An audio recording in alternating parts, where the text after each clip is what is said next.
გარემოსა და ბუნებრივი რესურსების დაცვის მინისტრი ხათუნა გოგალაძე ევროპის უსაფრთხოებისა და თანამშრომლობის ორგანიზაციის ეკონომიკური და გარემოს დაცვითი მიმართულების წარმომადგენლებს შეხვდა. მინისტრმა ეუთოს წარმომადგენლებს სამინისტროს პრიორიტეტები გააცნო. განიხილეს მიმდინარე პროექტების გაფართოების შესაძლებლობები და ახალი ინიციატივები.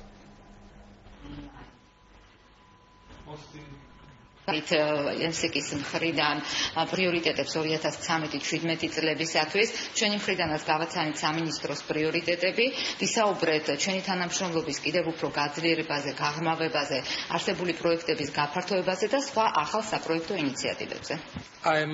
ჩვენზე დიდი შთაბეჭდილება მოახდინა გარემოსა და ბუნებრივი რესურსების დაცვის სფეროში განხორციელებულმა პოზიტიურმა საკანონმდებლო და ინსტიტუციურმა ცვლილებებმა.